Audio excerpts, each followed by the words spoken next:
ओम शांति। सुनते हैं 16 मार्च 95 के अव्यक्त बाप दादा के मधुर महावाक्य।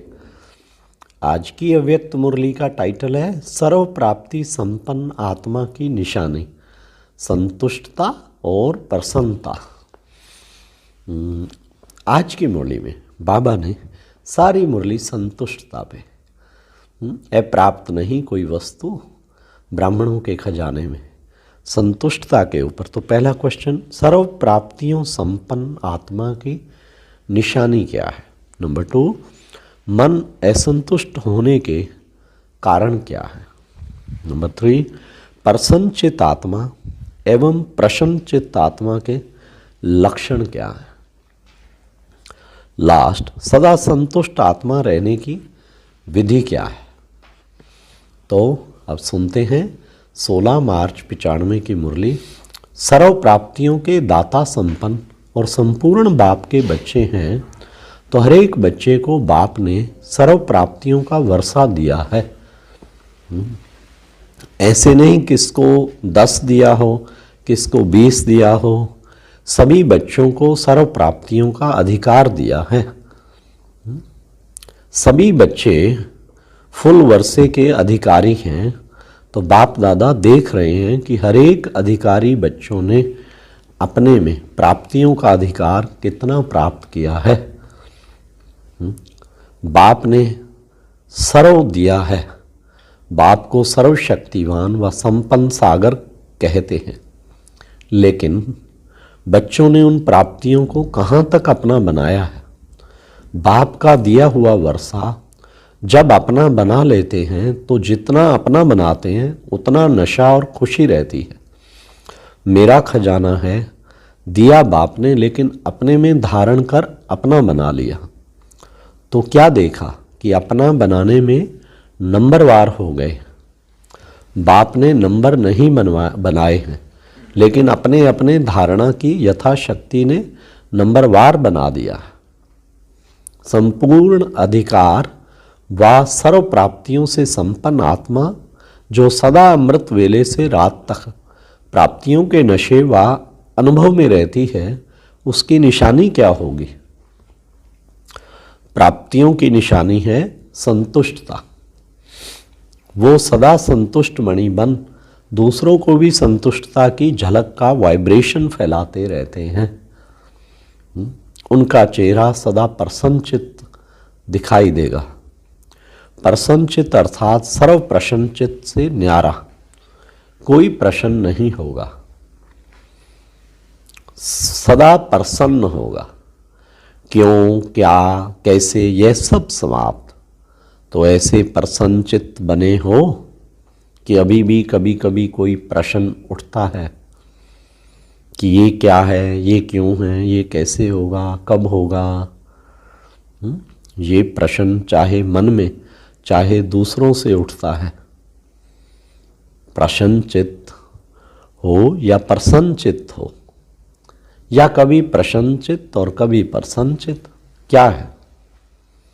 वैसे तो गायन है, क्या अप्राप्त नहीं कोई वस्तु ब्राह्मणों के खजाने में। ये किसका, किन ब्राह्मणों का गायन है। आपका है या दूसरे आने वाले हैं। आप ही हो ना। तो जब कोई अप्राप्ति होती है ना, अप्राप्ति असंतुष्टता का कारण है। अपना अनुभव देखो, कभी भी मन असंतुष्ट होता है तो कारण क्या होता है। कोई ना कोई अप्राप्ति का अनुभव करते हो तब असंतुष्टता होती है। गायन तो है अप्राप्त नहीं कोई वस्तु। ये अब का गायन है या विनाश के समय के का। विनाश के समय संपन्न हो जाएंगे कि अभी होना है। जो समझते हैं कि हम सदा प्रसन्नचित्त रहते हैं, कभी भी किसी भी बात में, चाहे अपने संबंध में चाहे दूसरों के संबंध में भी प्रश्न नहीं उठता, सदा संतुष्ट रहते हैं। ऐसी संतुष्ट आत्माएं कितनी होंगी। बहुत हैं।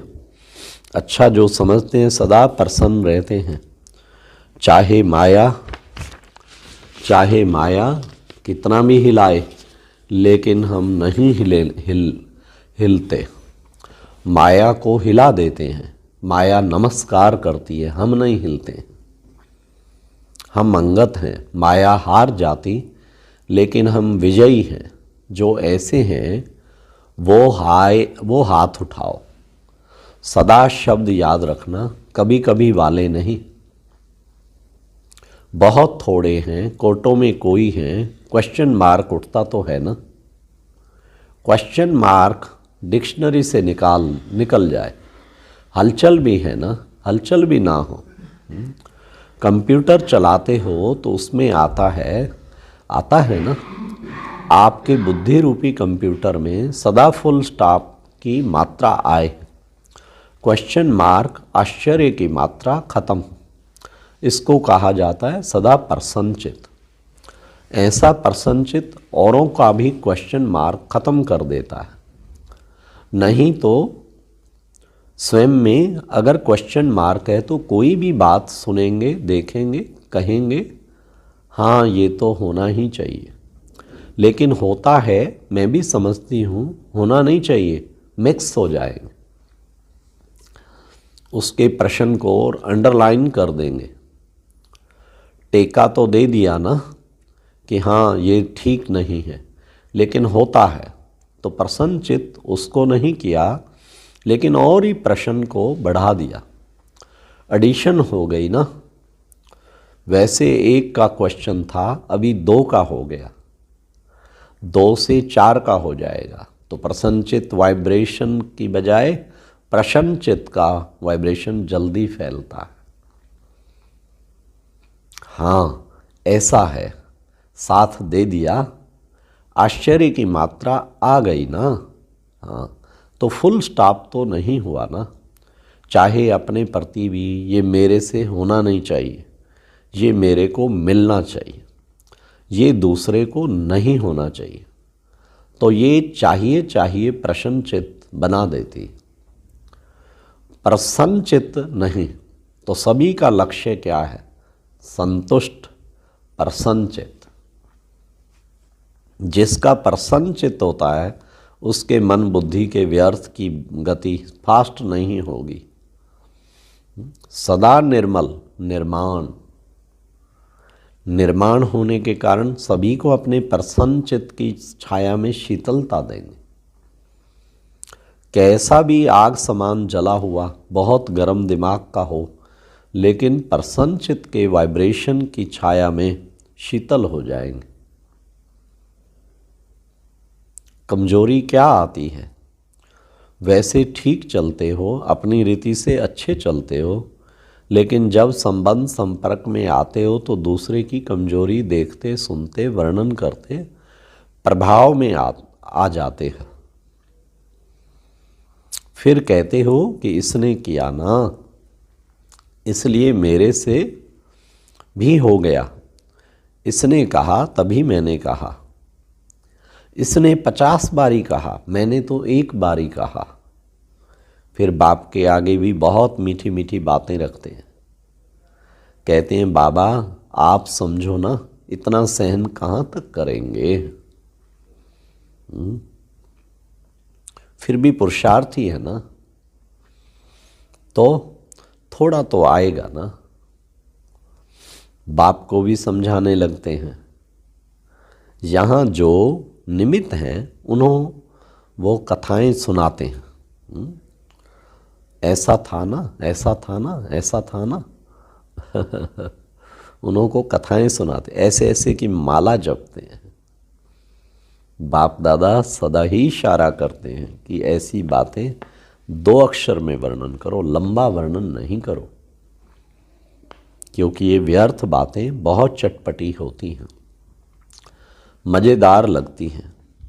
जैसे खाने में भी खट्टी मीठी चीज़ हो तो अच्छी लगेगी ना, और फीकी सादी हो तो कहेंगे ये तो खाते ही रहते हैं। तो व्यर्थ बातें, व्यर्थ चिंतन सुनना, बोलना और करना, इसमें चलते चलते इंटरेस्ट बढ़ जाता है। फिर सोचते हैं मैं तो नहीं चाहती थी, लेकिन उसने सुनाया ना, तो मैंने कहा कि अच्छा उसका सुन ले, दिल खाली कर दे। उसकी तो दिल खाली हुई और अपना दिल भर लिया। वो थोड़ा थोड़ा दिल में भरते भरते फिर संस्कार बन जाता है, और जब संस्कार बन जाता है तो महसूस ही नहीं होता कि ये रॉन्ग है। ये व्यर्थ संस्कार बुद्धि के निर्णय को खत्म कर देता है। इसलिए सबसे सहज सदा संतुष्ट रहने की विधि है, सदा अपने सामने कोई ना कोई विशेष प्राप्ति को रखो, क्योंकि प्राप्ति भूलती नहीं। ज्ञान की पॉइंट्स भूल सकती है, लेकिन कोई भी प्राप्ति भूलती नहीं।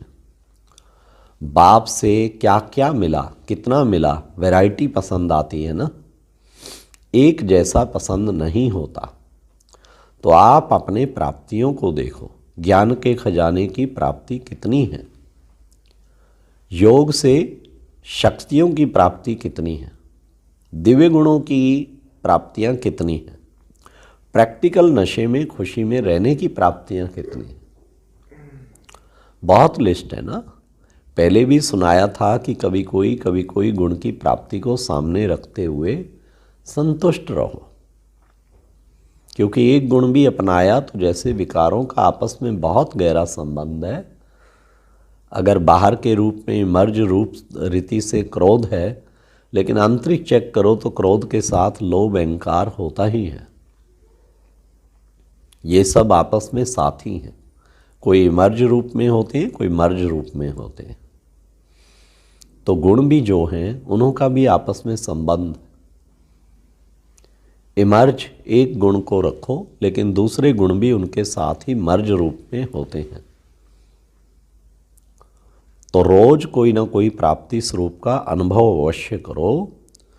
अगर प्राप्ति मर्ज रूप में होगी तो प्राप्ति के आगे अप्राप्ति खत्म हो जाएगी और सदा संतुष्ट रहेंगे। वैसे भी देखो, दुनिया में भी मुख्य प्राप्ति सभी क्या चाहते हैं? हर एक चाहता है कि अपना नाम अच्छा हो, दूसरा मान, तीसरा शान। नाम मान शान ये प्राप्त करना चाहते। आप भी क्या चाहते हो? आप भी तो यही चाहते हो ना, हद का नहीं बेहद का। तो दुनिया वाले तो हद के नाम पिछाड़ी दौड़ते, और आपका नाम विश्व में जितना ऊंचा है उतना और किसका है? नाम बाबा ना। तो आप अपने नाम को देखो। सबसे नाम की विशेषता ये है कि आपका नाम कौन जपता है? स्वयं भगवान आपका नाम जपता है। तो इससे बड़ा नाम क्या होगा? आपके नाम से अभी लास्ट में भी अनेक आत्माएं अपना शरीर निर्वाह चला रही हैं। तो अच्छा, चारों ओर की सदा सर्व प्राप्ति स्वरूप आत्माएं, सदा संतुष्ट, सदा प्रसन्नचित रहने वाली श्रेष्ठ आत्माएं, सदा स्वयं को श्रेष्ठ नाम मान शान के अधिकारी अनुभव करने वाली समीप आत्माएं, सदा सर्व को संतुष्टता के वाइब्रेशन की लाइट माइट देने वाली प्रसन्नचित आत्माओं को बाप दादा का याद प्यार और नमस्ते। और अब यह एक बहुत अच्छी वीडियो भी जरूर देखें।